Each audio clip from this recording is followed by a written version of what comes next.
Yes, very good. Hello, everyone. So I'm Tim Powell from Historic Royal Palaces, and I'm here to talk about a project which I'm in the middle of running, which opens in 6 weeks' time. So it's something for the future, and here we are. This is the Lost Palace, and this is something for us at Historic Royal Palaces that is new, and it's required us to work in lots of different ways. Firstly, in new ways, with new processes, with new people, and actually in new places. And this will become clear later. And in this talk, I just want to speak a bit about what we did, what we've learnt from all those stages that we did, i.e. what went wrong, and then just explain how we're turning all these learnings into the project that we'll launch in 6 weeks' time. But first, great. So, firstly, this is my first ever time in Romania, and I'm extremely excited to be here for many reasons. One of which, I'm a person who loves old buildings, as will become apparent, I think. But also, as a boy, I read a lot of horror stories. So, on Sunday, Maite and I took the train to Transylvania, and we joined all the tourists and went to Bran Castle. And here is my selfie with Vlad Dracula. How do you? But I took 2 versions of this photo, and something strange happened in the second one. So see if you can notice anything there. So, anyway, so Historic Royal Palaces, we are an independent charity. We look after 6 royal palaces. They're the ex-royal palaces. They're no longer inhabited by the royal family, and we open them as visitor attractions. So it's the Tower of London, Hampton Court Palace, Kensington Palace, Kew Palace. They're all palaces, apart from Hillsborough Castle and the Banqueting House. We welcome 4 million visitors a year into these palaces. We're an independent charity, and we receive no funding from the government or the Crown. So we raise all of our money from ticket sales, from fundraising, from retail, things like that. And that independence is something we're quite proud of, and something we think allows us to maybe innovate in ways that is more difficult when you have public funding streams. So we may have no funding, but we have 1,000 years of history. So this is the Tower of London, and it is 1,000 years old. This installation was, did anyone see this? The poppies at the Tower of London? So we put in nearly 1 million ceramic poppies in the moat of the tower, one for every British soldier who died in the First World War. And our cause is to help everyone explore the stories of how people and monarchs have shaped society in some of the greatest palaces ever built. The way we do this, what we call our interpretive approach, we think that we are somewhere between a museum and a theatre. And the principles that guide our work are based on the following. So, history where it happened. There is a singular power to being stood in that place where the events of the past that have shaped the present happened. We think we do everything with drama and panache. We allow people to choose their own adventure. We do tradition with a twist, contemporary relevance. So these are the types of principles that guide us. We have a new strand of work which is about commissioning artists to work with us again, artists to respond to the palaces, to create work that is then for the public, and a new type of way of working which is R&D based. So rather than commissioning final works, we will bring people in for short periods of time to create kind of test works, to experiment, to be in the places and see how they respond as artists to that. And that has kind of impacts on the way we do things digitally. Palaces are places of experience, not of learning. They were the great stage sets of the events of the past. And when people come to a palace, they come to travel back in time. They come to escape the real world. So the challenge, we think, for us is how do we use all of the storytelling tools and the amazing things you can do with digital without taking away from the reason people came in the first place, which is to travel back in time. Now, the Lost Palace project is based around Banqueting House. It is the best room in London, we think. The entire ceiling is painted by Rubens. It is the first Palladian building in the UK. But the trouble with telling its story is that it's one room, and there are 1,499 rooms missing. Because it was once part of Whitehall Palace, which, that's the Banqueting House there, and all of this burnt down 300 years ago. Before it burnt down, it had 1,500 rooms. It was the main royal residence for the English monarchy, and it covered 23 acres. It was bigger than Versailles at the time, bigger than the Vatican, and the history was amazing. The history that happened in these places was amazing. But there's another reason why we're so keen to tell this story, is because this now is where the British government lives. So this is where Downing Street is, the Ministry of Defence, the Cabinet Office, and the reason that political power now sits here is because royal power once did. So the way in which our society has been shaped by the past is really very evident here, because the way we're governed now is from these places, and it's there because of this royal palace. There are some little bits remaining. I have to do a check about which historic characters are well known enough to talk about. So Shakespeare's fine, right? Henry VIII, he's good. Okay, Guy Fawkes. Oh, great. This is great. It's almost like, history lovers in the room.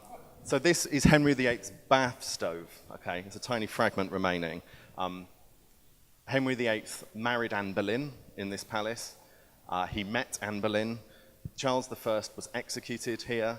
Guy Fawkes was interrogated here. Elizabeth I held her coronation celebrations here. So, like in the scale of history, like history top trumps, they're really good stuff. But no one knows that they happened here. Absolutely no one knows.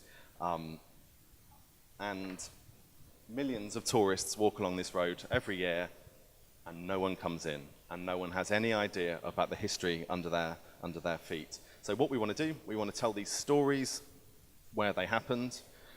We want to, this is a big claim, we want to reclaim the streets as historic spaces, and we really want to push the boundaries of the way we do digital interpretation. So the challenge is, we should tell these stories with no palace in the same way as we do when we have a palace to tell them in. So we knew we had to work differently for this. So we started with an open call, and we went out to the creative industries and said, how do we do this? So it was essentially a competition where we had, the prize was 5 grants of money to create prototypes. And we asked for collaborations between creatives and technologists. And we literally said, how should we do this? Here's what we want to do. What are the best ideas out there? And the response was absolutely tremendous. We had over 3,000 views of the brief online. We had over 100 artists and organizations came in through the door to open days, and this resulted in over 90 submissions, 90 proposals submitted, which was a lot more than we were expecting and took a lot of time to go through. And then we made these 5, and I'll just introduce them very quickly. One company was Splash and Ripple. They made a choose-your-own-adventure game using GPS. So you were asked to make a choice in the way that you wanted the story to go, and you physically moved yourself to make that choice rather than press a button or turn a page in a book. Or the bottom one was a game by Pan Studio, and it was based on text message. So each person within a group, this was the most game-like actually. Each person in the group was a character, and then just through texts alone, you enacted an episode from history based on the experiences of that character you were. This one here was using mental magic. So we have a magician called Darren Brown in this country, and it was someone who works with him. And the idea was that we could create the sensation of experiencing a historic event through episodic storytelling. It didn't quite work, that one, but it was a great idea. And then the one at the top center, this was automatic brilliant points for applying with a GIF. You know, that's a good thing. The idea of that was that you held a wooden object and it beat with a human heartbeat, and you felt it. It was a haptic object that beat. When you turned it around, it beat strongest in one direction, and when you followed the direction that the heart beat strongest, it took you on the route of the final walk that Charles I made to his execution. And when you arrived at the place he was executed, it stopped beating. So, and the top right was using binaural sound, and it was a theatre company that wanted to create pieces of theatre using binaural sound, which I'll come on to later, to kind of restage those historic events in the places they are. So, we made them, and we tested them. We had an amazing response from people. We had over 90 groups register to come and test with us. And I'm just going to really quickly rattle through the kind of lessons we've learnt. I need to get this timer back. The lessons we learnt through this process. So one of which is the way in which you should deal with developers. These tended to be very small companies or people, not the kind of large companies we tend to work with as an organization. And I feel really strongly about treating these people correctly. And so all of these prototypes were paid. We didn't expect anyone to work for free. We made the application process really easy so that it didn't take weeks of work to prepare pitches or anything like that.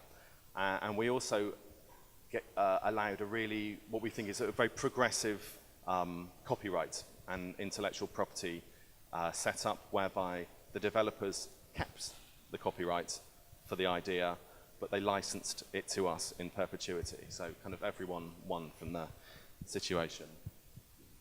The second, and this really is the biggest lesson we learnt, was about be really sure of what you want to learn from the testing.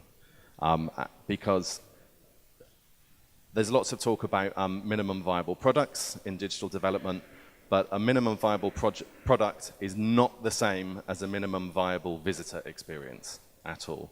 So what we asked people to do is create basically mini visitor experiences.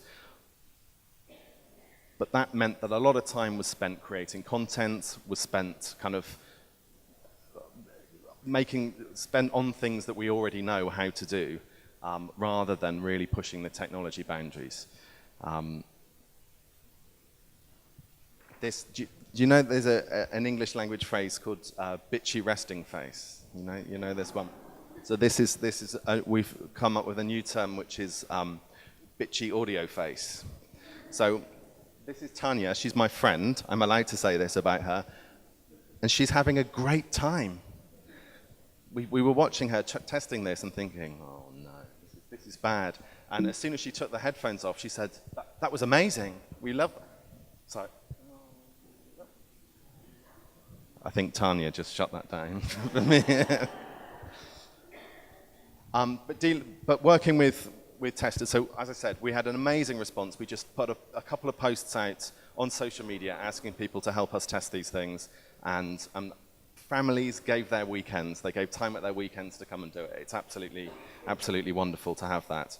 But also, I really would advise when you do the evaluation on this stuff, get a third party in to do that, because people really want to be nice to you.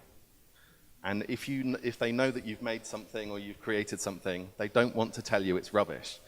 The company who created the binaural sounds. And we set in line a process which was based on collaboration, it was based on iterative design, and it was based on testing and testing and testing and testing, but the right testing at the right time. So we started with pure technical testing, Then we started to test content as part of that. Then we started to test hardware and infrastructure. And then we started to test all of these things combined as the visitor experience. So this is the Lost Palace. And in my last few minutes, I'll just, if I may, introduce you to what we're launching in a few weeks. This is a very early, this is a marketing idea. It's not the final one yet. But so it will launch on the 21st of July and last until the 4th of September this summer. That's the pilot version. We intend to bring it back on a regular basis, but that's the first test. We describe it as a digital adventure to uncover the hidden history at the heart of London. And it is a daily, daytime offer for families, so for adults and children, and 4 nights a week, it's a late night adult experience. It lasts about 80 minutes, and most of it happens outside, in all weathers. It starts inside the building, and all of the physical things we're making are going to be made of burnt wood. The idea is that they are the physical remains of the palace. They are the things that survived the fire. So it will start with a burnt wood model of the palace, onto which will be projection mapped a 4-minute introduction to the history, how the area has changed over time, the characters they will meet. They will be given a handheld digital device, and it will be made of wood. Inside of here, there is a lot of technology. There is an Arduino computer, a mobile phone, lots of sensors, but the interface between the visitor and that technology is wood. Because we don't want people to be looking at screens. We want people to be concentrating on these worlds that we're trying to create for them. They will go around, and it really is a route around the modern streets of Whitehall, and they will be guided by a voice that is very similar to an audio guide voice to particular locations, and when they arrive in these locations, they will step back in time using binaural sound, and this is where the theatre company have written new pieces of theatre that are based on the events that happen in these places. So if we can take you to the place where the history happened, we will. And we will invite you to step into that. Also, around the streets, we're installing these physical installations, which are based on the architecture of this Lost Palace, and roughly in the places where those architectural features would have stood. And they will be NFC enabled, so the device that you have when you arrive here, you will touch, and that's when you enter the scene. So this would have been the Great Hall. When you step through here, this is where Shakespeare performed King Lear for the first time ever to King James. And we're putting lots of these things in. So these are the privy garden of the palace, carved beasts, a sundial of Charles II, the cellar door. So in the room above this door, Henry VIII met Anne Boleyn. There we are. And in the room above this door, he married her. How about that? The technology is GPS, it's NFC, it's haptic touch, and it's also binaural sound. So the bottom left, this is Ed the head. And binaural sound, if you've not tried it, is an amazing thing. It's recorded in the same way that the human head perceives sound. So we're very good at knowing which direction a sound is coming from and how close it is. Binaural sound is recorded literally with a dummy head, and when you play it back through headphones, it fools the brain into thinking that things are moving in 3D space around them. So what that allows us to do is record sound in architectural spaces that are identical to the places that are lost, and it also allows us to, the actors, to perform to the listener. And the actors, the historic characters, can talk to the person and implicate them in the scene. I'll come very quick. This was a little sign we made for the prototypes. We're not allowed to put this up all the time, unfortunately. So I'll just finish actually.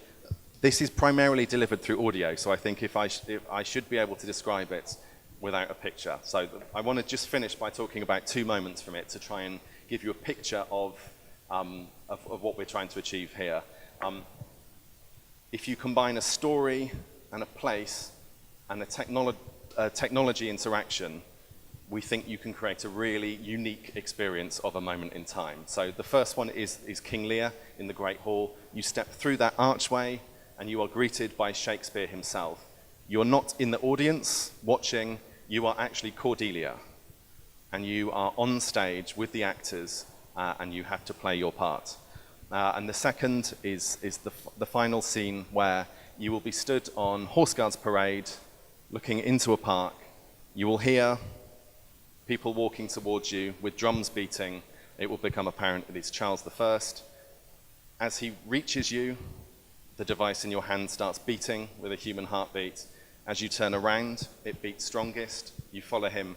And as you walk back towards Bouncing House, you will hear the noise of the crowds gathered for the execution get louder and louder and louder, all recorded in 3D sound around you. So, thank you.